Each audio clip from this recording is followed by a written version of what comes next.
the beauty of that song is, I love how this works. This is synchronicity. That song ties in with my talk title. Dare to dance and dream.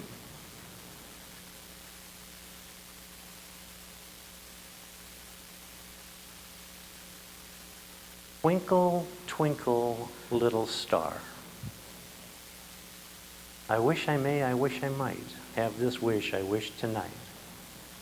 Is there anybody who's not ever done that? Come on, who's wished upon that star? I can't be the only one. And I just wonder sometimes how many of those wishes are answered and how many of them are not answered. And then I wonder, what's the difference between those wishes and the dream? The dream that each of us has put on this earth to pursue. The dream that is instilled in us from the divine.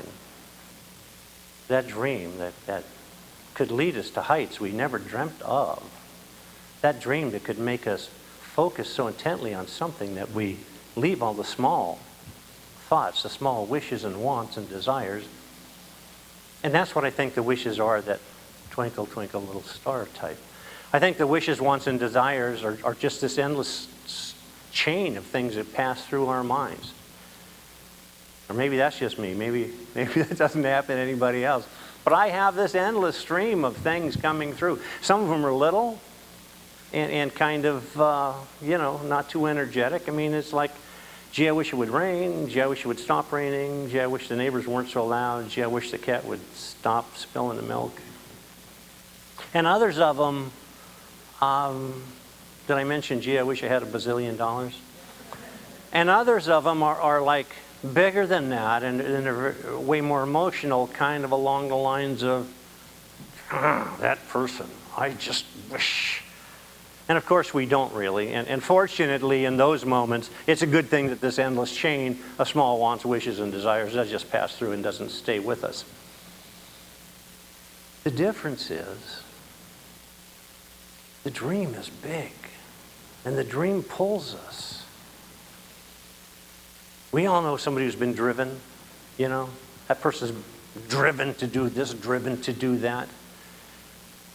People who are driven to do those sorts of things, I don't believe that they're following their dream, because I think if you're driven, you're working kind of from the personality, from the ego kind of place, where you just want something and you want it for your own personal reasons, but the dream is big. And the dream is for reasons other than just personal gain generally. I think another thing about dreams, as opposed to wants and wishes and desires, is I think that the dream is instilled in us, like I say, by the divine. We don't have any choice about it, and I think it's in all of us. I think it's in everybody. And we may choose to pursue that dream. We may choose to recognize it and to put our spiritual energy into following it, into achieving it, into reaching that dream. And when we do that, really nothing can stop us. Lots of things can stop us from the little wants, wishes, hopes, desires like that. We can be stopped from that. But we're not going to be stopped from that dream, because that dream that's in our heart, and it is in our heart. Dreams are in the heart. Dreams are not in the head. They're not in the mind. Dreams are in the heart. And they carry our spiritual DNA with them. Kind of like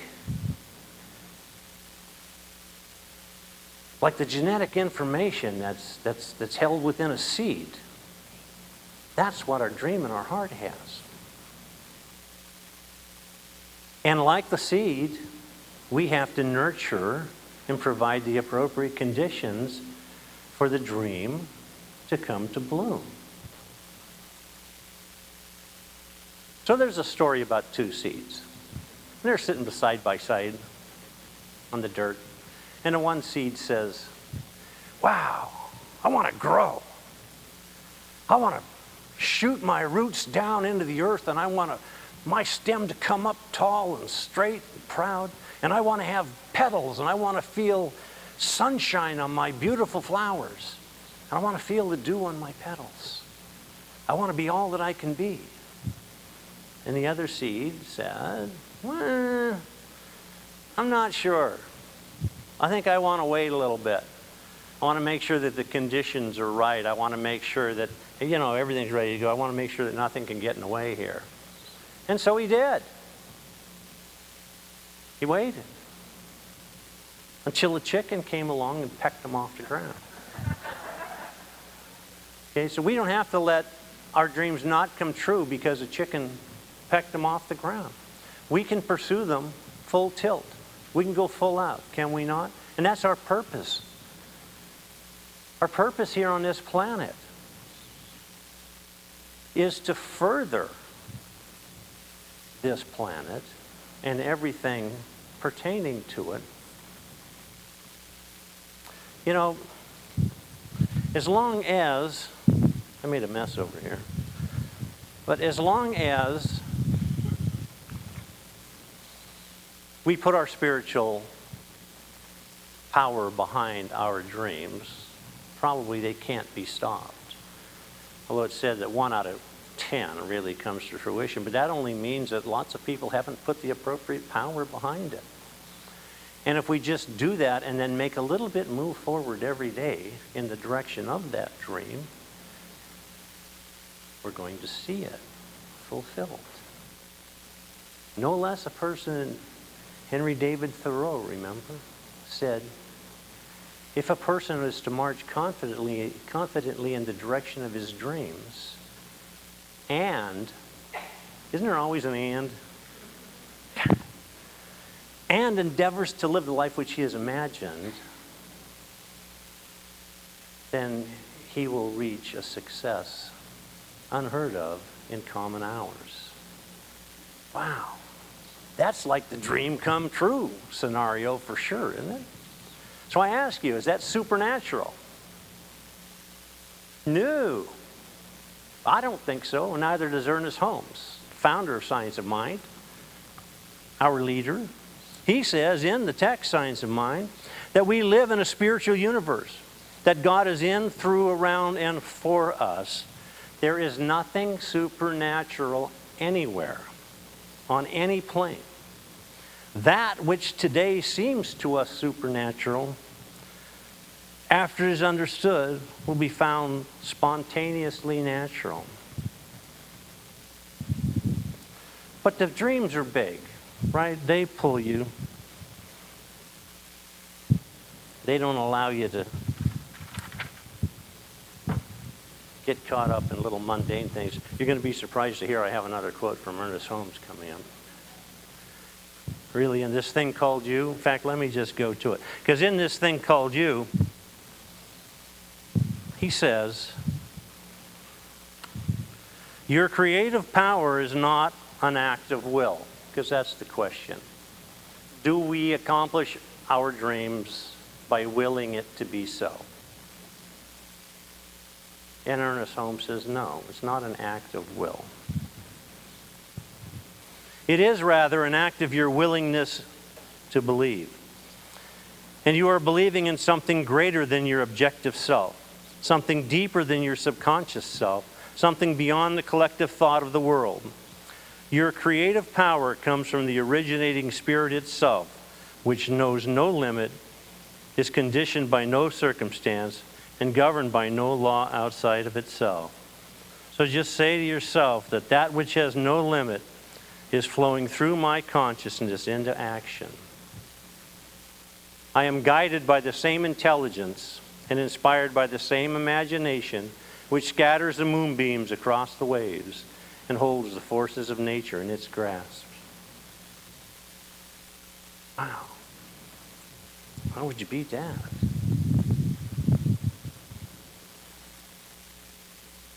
But for a dream to be accomplished, I think it has to have two things. The only two things that are eternal.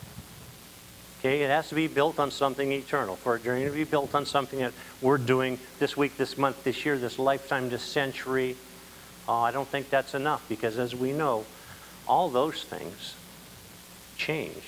They go away, they disappear. But if it's built on a foundation that's meant to last, that is eternal, then we're heading truly in the direction of a dream.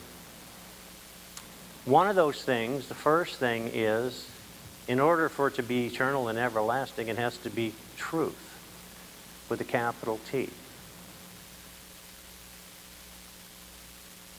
All the great religions and the great sages have always told us, and it's just the way it says in the Bible, heaven and earth shall pass away, but the word of God, which is truth, will last forever. So if it's based upon truth, we can be pretty certain that it has to do with the dream, not with a want, wish, or desire. The second thing that's eternal that needs to come into play here is us. Not us. You know, not this body, this personality, this persona, this facade. Not, Bill or Ron or Bob or Mike. But that eternal us. That essence of who we are. That endless part of us, that divinity, that I am, that I am, that I am that you are, that I am that each of us is. So if it's built upon the foundation of truth and built upon our very essence at the soul level, then it's bound to last. It's something that we now know can be a dream. Okay, so we know what dreams are. They're the big things.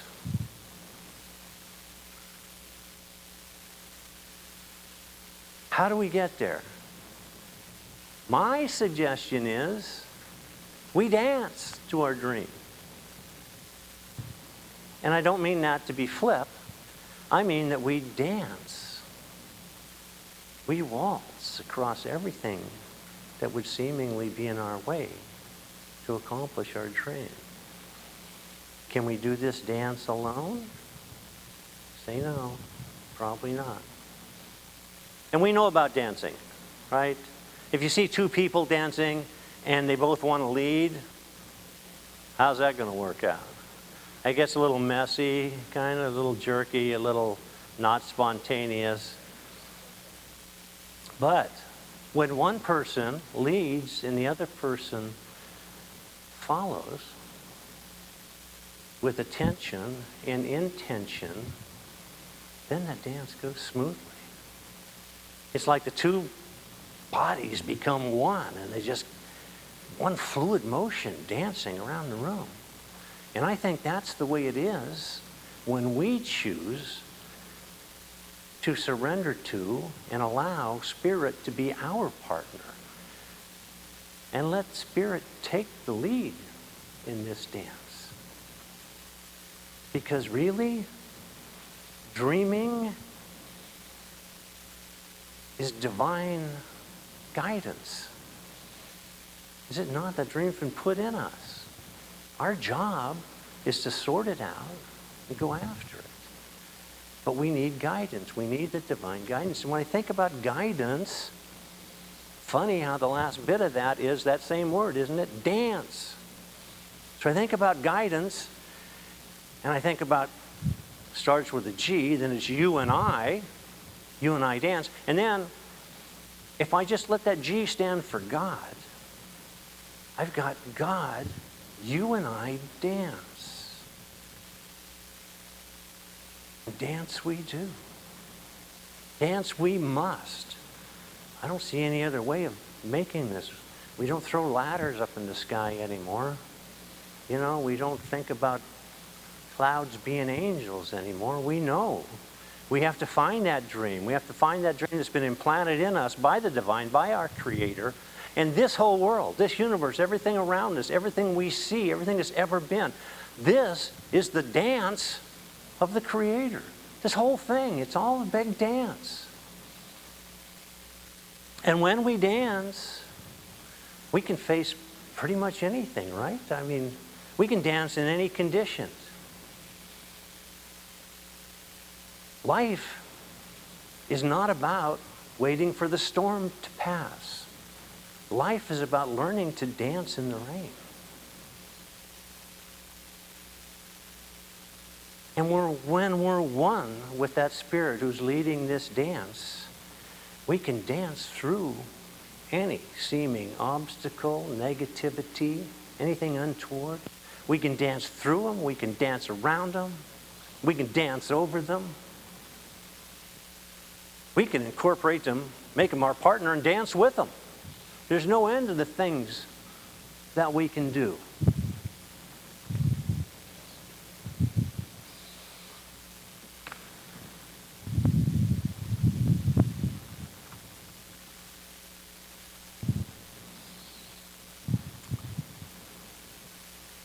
So to get to our dreams by dancing seems easy enough, does it not? But a question I have is this: do we dare? Do we dare to dance our dream? Do we dare to dance toward our dream? I say yes. What do you say? Yes. I say yes. Of course we do. Oh. What about the possibility of failure?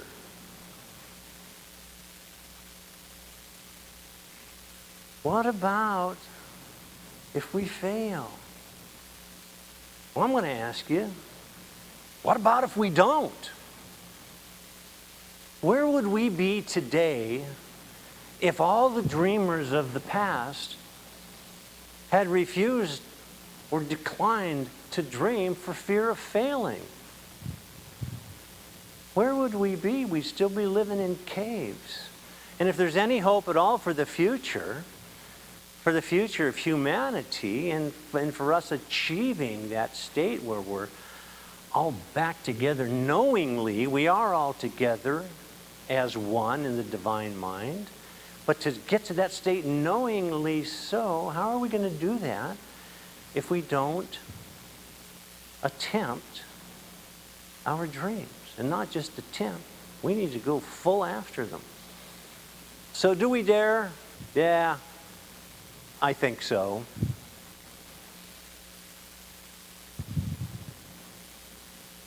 And we can't let anything get in the way of that. Because when we have that spiritual power behind us, when we are united and dancing with the divine, we can't go wrong. Now, we can go wrong if we don't do that. Did I already mention to you about the eagle? Silly me. So it seems that there was an eagle's nest up in the tree, and the storm came and is whipping the tree around. And, well, this eagle's nest kind of gently bounces down one branch to another until it comes out on the ground, and it tips up a little bit. And this eagle egg rolls down this grass-covered slope and ends up in the chicken coop. Well, you know, mother hen, what they are, the mother hen grabs this egg, nurtures it, and coddles it, and brings it along, and pretty soon the eagle hatches. And the eagle looks around, all the other chicks are hatching too. And they just start pecking the ground. So the eagle starts pecking the ground. And he lives like this, right? He's born into a chicken family. He lives like he's one of them. And this happens, goes on for a long time. And one day, he's out there in the chicken coop, and he looks up. And there's this group of eagles soaring in the sky above him. You know how eagles soar. And he looks up and he says, "Wow, I would really like to do that."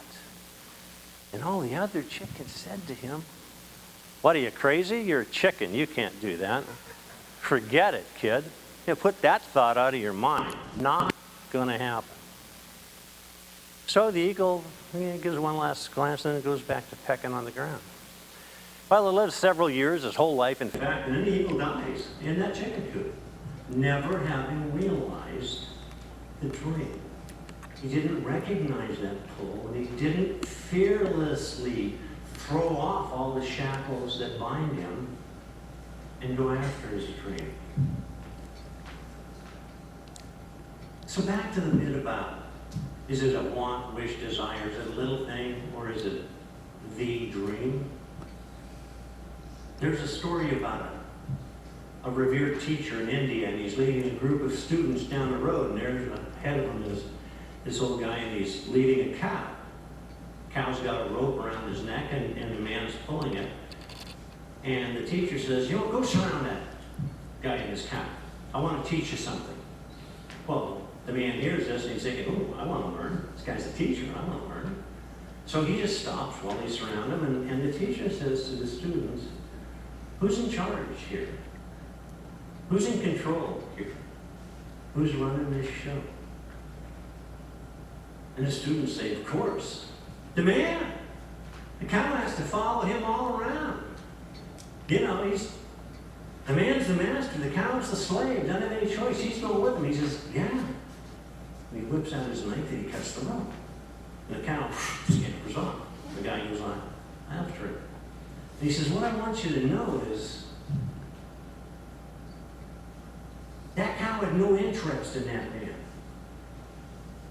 Cow had no interest. Cow wasn't attached to that man at all.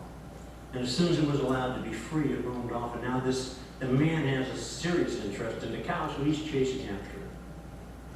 And that's kind of a metaphor for our thoughts. Because if we can cut the rope that keeps us tied to those small thoughts, to those little wants, needs, and desires, and just let them go, what's left is the real dream. And then we can focus on that. Because it's all about focus.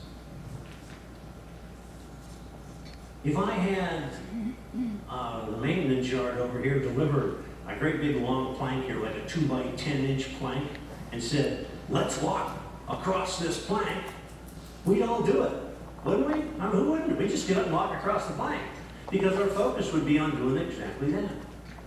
But if I took this same plank and I put it up on the roof, and put it across the building, across the driveway on the roof, like 40 feet in the air, very few of us would make that walk. Because we'd be focused on falling. We don't want to focus on the falling. We want to focus on the dream. So as soon as we let all the rest of that stuff go by the wayside, not to say we live in a bubble, we still do the things we need to do every day, but we never lose sight of the dream. If you lose track of the dream, it wasn't a dream. You got to remind yourself every few days or weeks or months, oh yeah, I wanted to do that. That's not a dream. It's not big enough.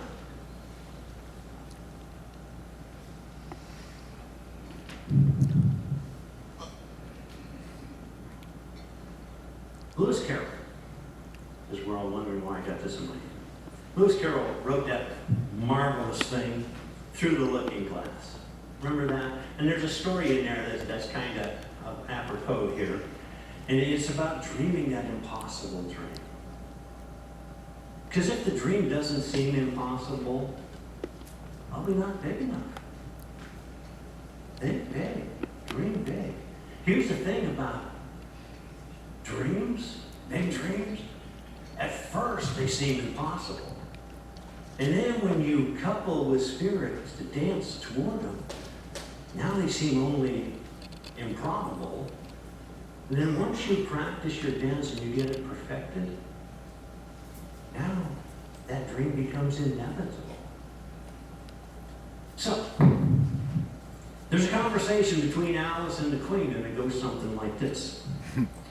I can't believe that, said Alice. Can't you? The Queen said in a pitying tone. Try again. Draw a long breath and shut your eyes. Alice laughed. There's no use trying, she said. One can't believe impossible things. I dare say you haven't had much practice, said the Queen. When I was your age, I always did it for half an hour a day. Why, sometimes I've believed as many as 6 impossible things before breakfast. So when you dare to dream, look at the marvelous things that can be accomplished. Alice didn't want to dream. She was going to allow the conditions of life to stifle her. Just one more quick little short story. I want to talk about fleas. It was discovered many years ago that fleas, if you put them in a shoebox and you put the lid on the box, fleas would jump up, because fleas jump, and they'd hit the top of that box. And you could hear them. And then pretty soon, after they did it X number of times, they stopped jumping quite so high. They didn't stop jumping. They would jump just a little bit shy of hitting that lid. And then it turns out that you can take that lid, once these fleas are trained to do that, you can take that lid off the box. And the fleas will continue to jump. But they won't jump out of the box. They can't jump out of the box. Because their conditioning is such that it's permanent. They've been conditioned not to jump out of that box.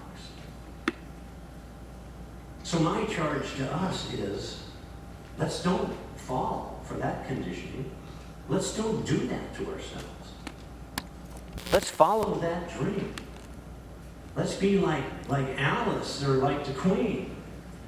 So I just want to leave you with this. Sing your song. Dance your dance. Dream your dream. And don't worry about the space that seems to be there between your dream and reality. Because once you start that dance, the space is going to disappear. It's just going to go away. Because that's what space does when it gets in the way of our dreams. So I just wish you the very best pursuit of your dream. God bless you. So it is.